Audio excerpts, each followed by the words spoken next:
Hey, Leon here from SOM Survey Instruments. If you've been wondering whether a handheld LiDAR scanner like the FJD Trion S2 can produce accurate, reliable survey-grade data, then this video is going to show you exactly what's possible. We hear it all the time from surveyors, engineers, and construction teams. Is it accurate enough?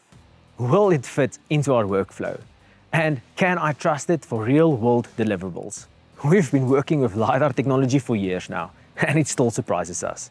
But we know, unless you've seen it working in the field, it's hard to believe how much time and effort it can save and what incredible deliverables it can produce. So in this training, you'll see exactly how it performs in a real-world scenario.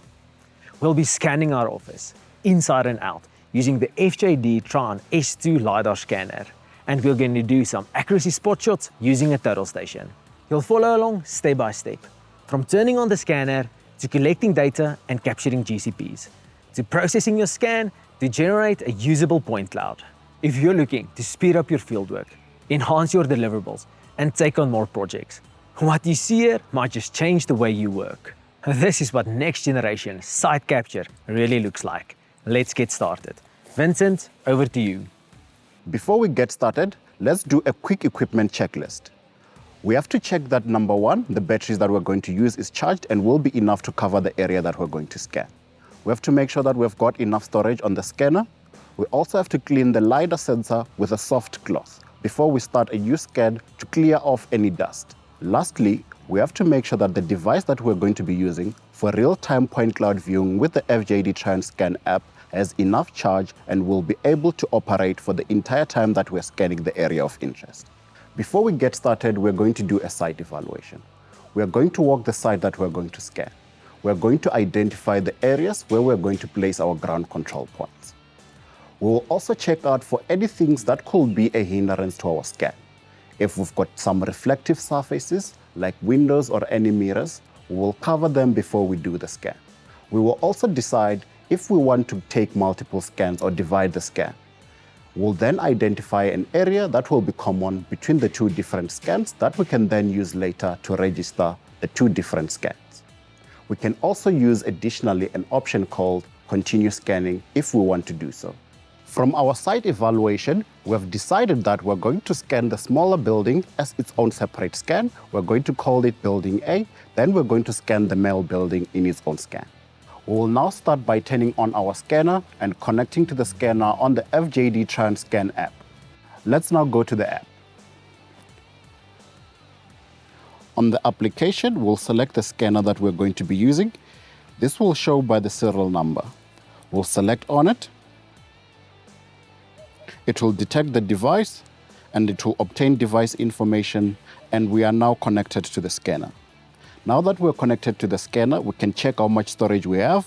In this case, we've got sufficient storage to be able to do the scanning tasks that we have. Before we start scanning, we have to initialize the scanner. To do this, we must create our project and make sure that the scanner is on a flat level surface. And once the scanner is initialized, then we can pick up the scanner and start scanning. Let's do this.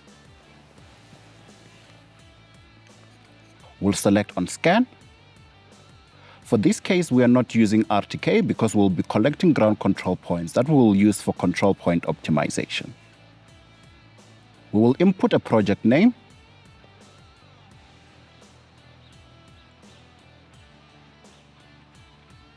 Then we'll select OK. The moment you select OK, initialization will start.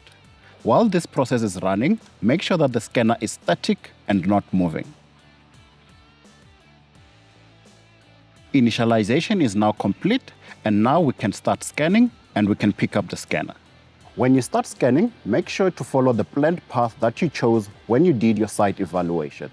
And also make sure to walk a steady pace of about a meter a second.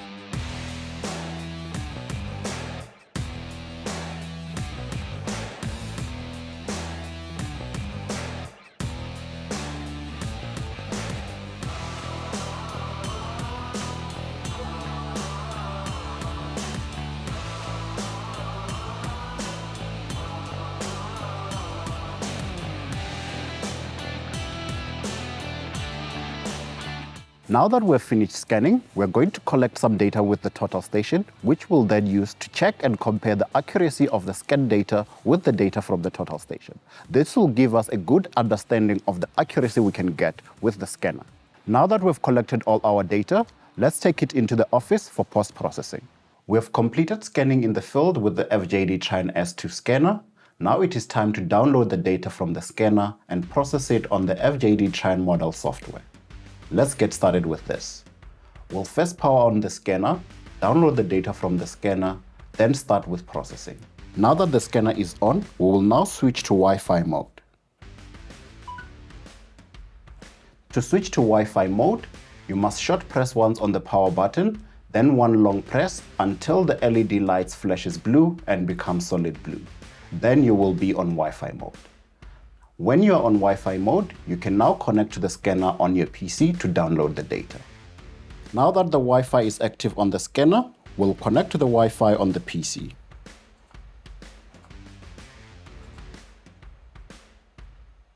Once this is connected, we'll open the browser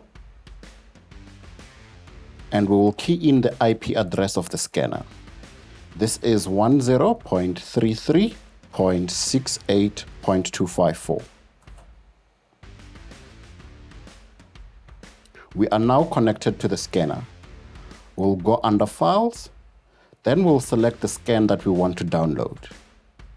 We'll select Download, and we'll select the files that we want to download. For this case, we'll select the FJSLAM file, the INSV camera data, and then select Download to Local. This will download the data directly to the PC. Our scan data is now successfully downloaded. We can now power off the scanner. We can do this by selecting Settings, then selecting Turn Off Scanner, then select OK. Now that we've downloaded our data, we can now proceed to the folder where the scan data was downloaded. From here, we can move it to the location where we want to process it from.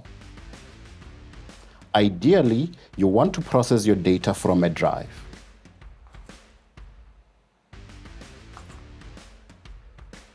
We'll create a new folder on the drive where we want to process our data.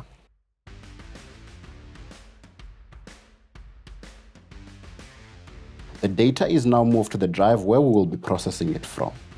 We'll also add in the control point data and the data that we'll be using to check. Our check data and also the control points data is now loaded in the appropriate folders. We can now proceed to start processing on Trion model. We'll open the Trion model software. The first step is to create a new project. We will key in a project name, then select a path where this will be saved. Once this is done, we'll select OK. The first step to processing is the point cloud mapping. We'll select on point cloud mapping, then we'll select the device model. For this case, we're using the S2. We'll select Browse to select the FJD SLAM file.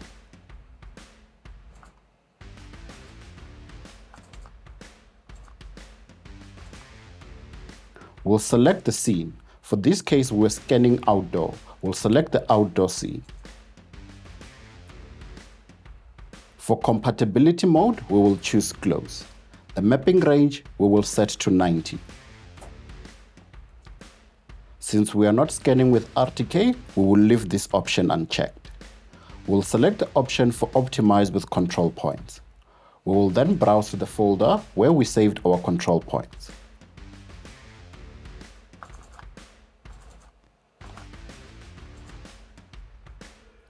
We'll select the option for point cloud colorization and select to colorize with the external camera. We will browse and select the video files. We'll select the first video file, press Ctrl and select the second, then select Open. We'll select on Advanced Settings. Coloring frequency we'll set to high. We'll also select the option for sky removal and motion blur optimization. Then select OK. We'll select OK to start point cloud mapping. Point cloud mapping is started, and we will now wait for it to complete. Point cloud mapping to generate the full point cloud is now complete, and the point cloud is also colorized. We will now start to do accuracy verification. This we will do in order to check what expected accuracies we can get with the point cloud that we have collected or scanned. We will use our total station data to compare it with the point cloud data. This will give us an accuracy verification report, which will tell us what residuals we're getting on elevation and also on the horizontal plane. To do the accuracy verification, we need to select points on the point cloud that were also measured by the total station. To start with selecting the points for accuracy verification, select on accuracy verification. Then select on elevation and plane. We will now start selecting the points. This will populate the selected points table. Zoom in and as best as possible, select the point that you're going to be using for accuracy verification. Selecting the points as best as possible will give you a much better accuracy verification.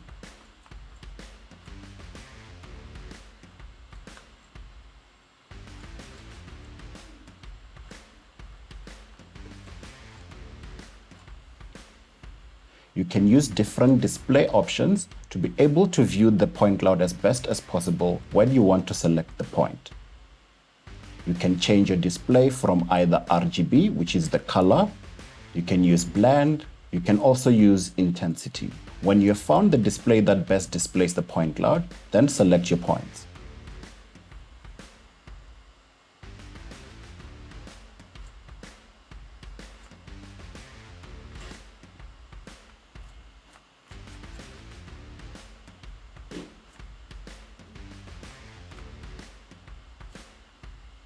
If you've selected a point and you found that you have not selected it as best as possible, select on the point, then select delete, then reselect it again.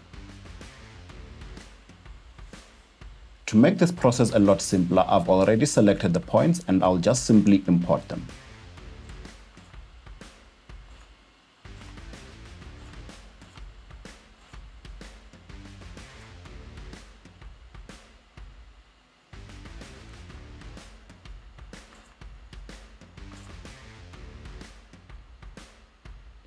After the points are selected, then I will import the points that were measured by the total station.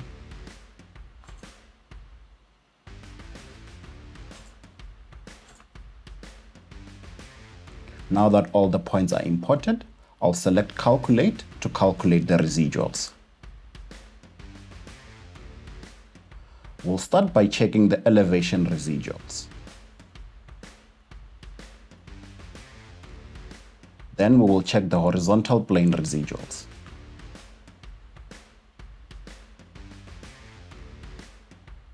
By looking at these residuals, this meets our requirements. We will now select on Export to export the accuracy verification report.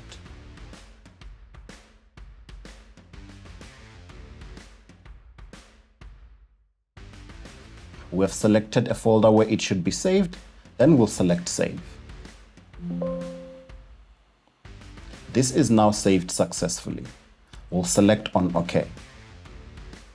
We'll then select on Cancel. This will take us back to the point cloud. We'll now have a brief look at the accuracy verification report that we just exported.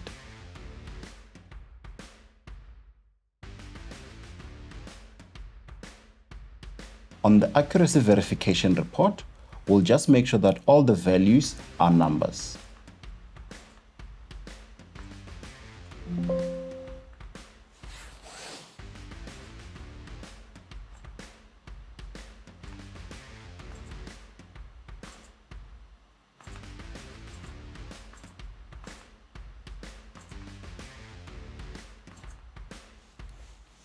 The accuracy verification report shows us the residuals on the Z-axis, the Y-axis, and also the X-axis.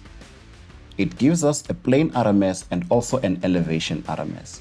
On the report, we can also see the maximum error, the minimum error, and also the average error.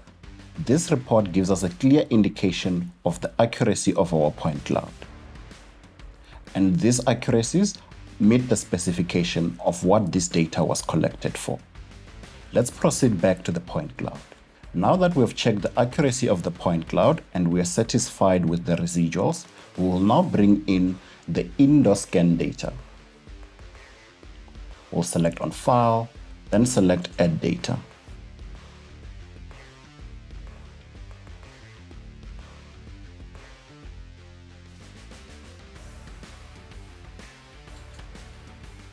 The indoor data has been registered together with the outdoor data so that everything aligns perfectly.